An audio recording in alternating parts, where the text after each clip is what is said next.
The Buddha taught, the path is clear. Don't send your mind to chase what's near. Look deep within, not far outside, and suffering will start to slide.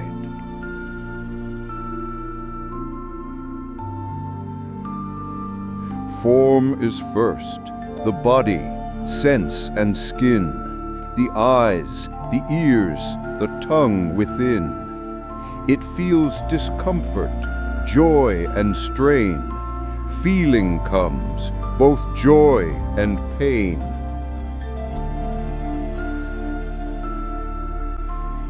Perception names what we recall. It labels thoughts, both big and small. Then mental formations start to spin. They shape the mind, they stir within. The fifth is consciousness, aware and bright. It knows the world, it holds the light. It sees, it hears, it dreams, it feels. It builds the self, the me that's real. But clinging to these five, we fall. They're not the truth, not self at all. They're just the cause of pain and strife, the wheel of birth, the endless life.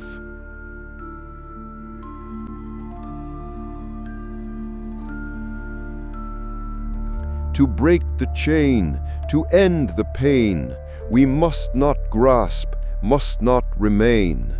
Cut through the loop, the cycle wide, and find the peace that lives inside.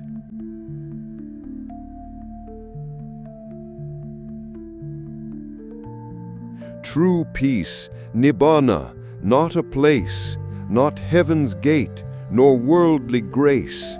It's where all craving fades away, and coolness comes, and light will stay.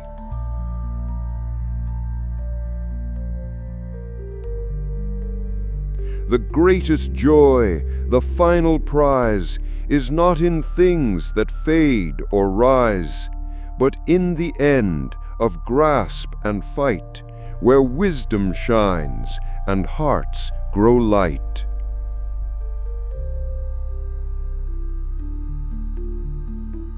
Welcome to the Deep Dive. Great to be here. Today we're diving into something really fundamental, the five aggregates. A core concept, definitely. Yeah. And we're looking at it through a slightly different lens today, right? Exactly. Not a dry text, but this, quite beautiful poetic teaching. It really distills some profound insights. It'd make it very accessible, I think. Yeah, that's the idea.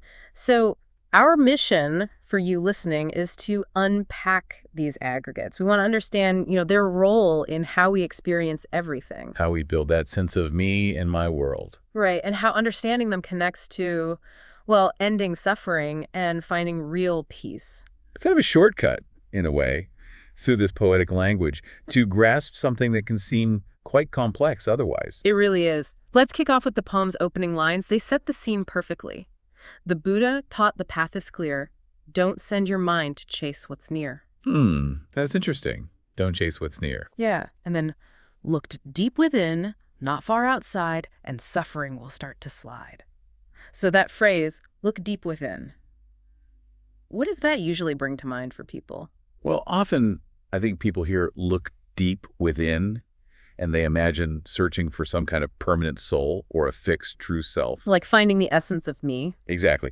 But this teaching, and the poem captures it well, it guides us a bit differently.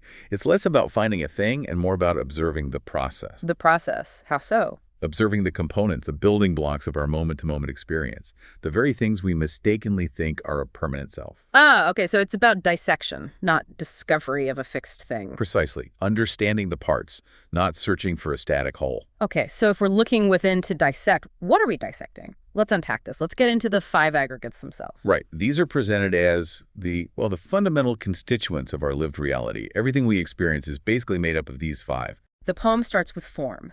Simple and direct. Form is first the body, sense, and skin. The eyes, the ears, the tongue within. It grounds it immediately in the physical, doesn't it? It does. But is it just our physical body, like biology, Right. or is there more to it? It's our body, yes, but also our senses, sight, sound, smell, taste, touch, and the physical world as we perceive it through those senses. So it's the raw data, the interface with the world. Exactly. It's the tangible aspect, the first point of contact, you can say, before we even think or feel about it. Got it. Physical contact point. Yeah. Okay, so after form, after that raw input, the poem says feeling comes next. It feels discomfort, joy, and strain. Feeling comes both joy and pain.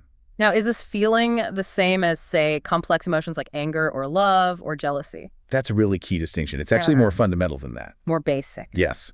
Think of it as the immediate raw tone of experience, pleasant, unpleasant, or neutral. Ah, like the initial ouch or before the story about it. Precisely.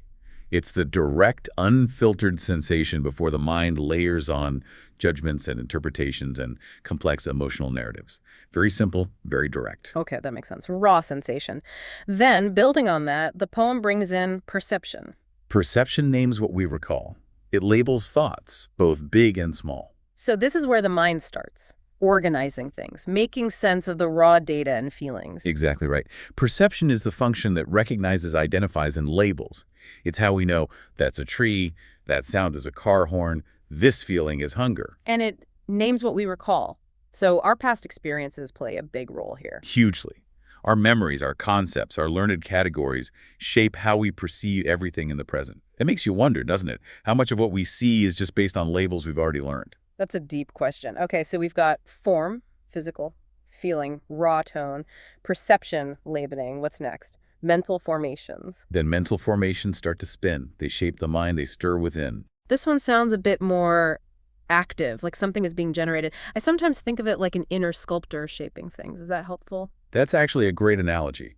Mental formations, or sankhara, are very much the active, volitional aspect. They're the architects of our inner world. What does that include specifically? It includes our intentions, our desires, our habits, attitudes, beliefs, biases, basically all the mental impulses that shape our thoughts and lead to actions. So like the decision to be kind or the impulse to get angry. Yes, those are driven by mental formations.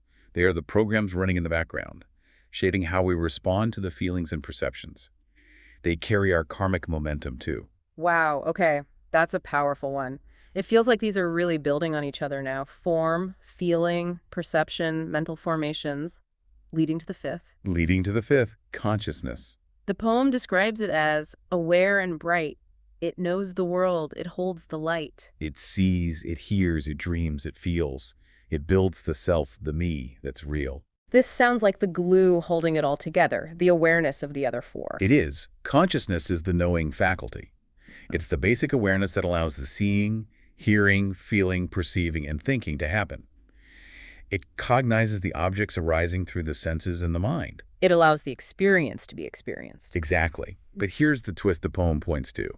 It builds the self, the me, that's real. Ah, so it's both the awareness and the builder of the sense of self. Precisely. It integrates everything into what feels like a coherent, ongoing me. It's like, yes. The light from a projector. It makes the movie visible, but we get so caught up in the movie, we forget it's just projected light.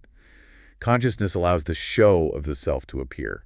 That projector analogy really helps. Okay, so we have the 5 components laid out. Form, feeling, perception, mental formations, consciousness. But now, the poem shifts gear, doesn't it? Here's where it gets really interesting. This is the pivot point. It moves from description to the core insight about suffering. Yes, it issues this really crucial warning. But clinging to these 5, we fall. They're not the truth, not self at all. Not self at all. They're just the cause of pain and strife, the wheel of birth, the endless life. So why? Why are they not the truth, not self? What does that mean? It's the absolute heart of it. The problem isn't the aggregates themselves. They just are. They arise and pass away. The problem is our clinging to them. Clinging, upadana. Yes. That deep-seated identification, believing, feeling, acting as if these constantly changing processes, this body, these feelings, these thoughts are a permanent, solid me or mine. But they aren't permanent. Not at all. They're impermanent, constantly in flux, dependent on conditions. Nothing solid or lasting to grasp onto. So when we do grasp, When we identify with them as self, we set ourselves up for suffering because they inevitably change, decay, or don't meet our expectations. It's the grasping at smoke, essentially. That's a good way to put it. The aggregates aren't the problem. The attachment is the problem. Okay, so if clinging is the cause of the pain and strife, what's the solution? How do we stop falling? Well, the poem gives us the direction. To break the chain, to end the pain, we must not grasp, must not remain. Cut through the loop, the cycle wide, and find the peace that lives inside. So, not grasp. What does that look like in practice? Does it mean becoming detached or uncaring? No, not at all. It's not about suppressing experience. It's more subtle. It's about cultivating wisdom, seeing these aggregates clearly for what they're changing processes. Seeing them without identifying with them as me. Exactly. Recognizing, oh, there's a feeling arising. Pleasant. Okay. Or there's a thought pattern. Interesting. Without immediately grabbing it and saying, this is me, this is mine, I need this to stay, or I need this to go away. It's an internal letting go of the ownership. Yes. Releasing that tight grip of identification. When you see they aren't a solid self, the compulsion to cling naturally weakens. This raises a key question for you, listening. What does not grasping feel like in your own moments of difficulty? And this path of non-grasping, of cutting through the loop, where does it lead? The poem calls the destination Nibbana. True peace nibbana, not a place, not heaven's gate, nor worldly grace. So definitely not a location. No, the poem is clear. It's a state of being. It's where all craving fades away, and coolness comes, and light will stay. Coolness and light. Why those words? Coolness implies the extinguishing of the fires of greed, hatred, and delusion, the things that drive clinging and suffering. When those fires are out, there's peace, relief. And the light. The light of wisdom, seeing things as they truly are, free from the distortions of the ego and craving. It's the result of letting go. Nibbana isn't about getting something new. It's about the freedom that comes from releasing the causes of distress. Freedom from the struggle. The poem concludes this beautifully. The greatest joy, the final prize, is not in things that fade or rise, But in the end of grasp and fight, where wisdom shines and hearts grow light. Wow, what a journey through just a few lines of poetry. We've unpacked the 5 aggregates: form, feeling, perception, mental formations, consciousness, seen how they construct our reality. And crucially, how clinging to them as a permanent self is the source of suffering. And how letting go of that clinging, seeing them clearly, is the path to Nibbana, that profound peace, that coolness and light. It really brings it together. And perhaps it leaves you with something important to reflect on. Yes. Now, just this question, how might observing your own experience day to day through this framework of the 5 aggregates actually shift how you see yourself? Noticing the components instead of just the assumed whole. Exactly. And noticing where that clinging shows up for you, in reactions, desires, worries.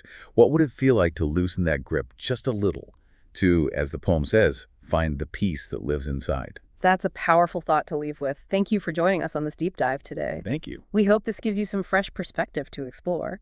Until next time.